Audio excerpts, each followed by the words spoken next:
Hi, everyone, and thank you for tuning in to another Say What podcast. I am here today with Mike Zora, a Senior Strategic Energy Advisor at Renewable Energy. And today we will be discussing things you need to consider when trying to work on your sustainability goals or want to hit ESG goals. So, Mike, in your opinion, what things must you consider when making your sustainability or ESG goals? It's a great question, and thank you for having me, Jill. First step is identifying what your actual goals are that you're trying to achieve.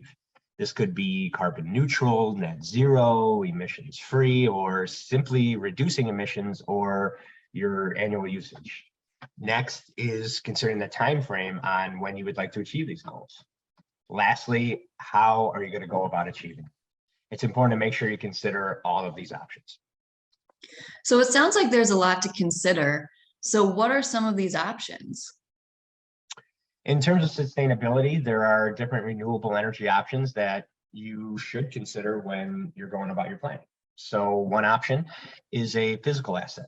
Does your facility have the capability to have solar panels on the roof, ground mount on the land, or maybe the parking structure? Is a wind turbine or geothermal possible?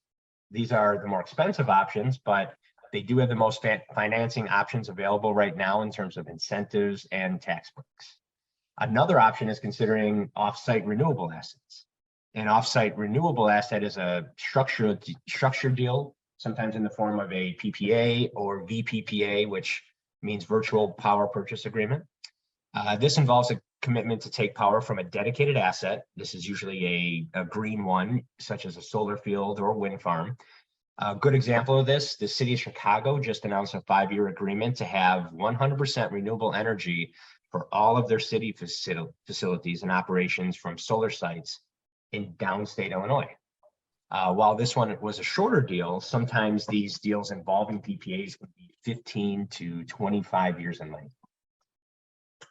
Wow, that is really interesting that the city of Chicago is doing that. Who knew?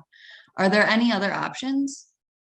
Yes, a final option to consider, and probably the easiest one, is RECs, which are renewable energy credits. These are purchased to show that 1 megawatt of electricity was generated from a renewable source. These can be purchased to help offset a company's carbon footprint by buying the equivalent amount of RECs to what their usage is. This way is typically the most popular because they are the easiest to purchase in terms of time and cost. So how do our listeners know which option is best for them? Well, if your company has immediate sustainability goals that need to be accomplished, the REC option may be the quickest and easiest one. These can be purchased for an entire year or multiple years to satisfy offsetting the usage of a particular facility. For an on-site asset, you want to make sure that the site that you're picking has planned longevity, ideally 15 to 20 years, in order to get the return on investment of that project. For offsite, this is a good fit if there are many locations in a particular area of the country or state that can be tied to something local. Kind of like the city of Chicago example.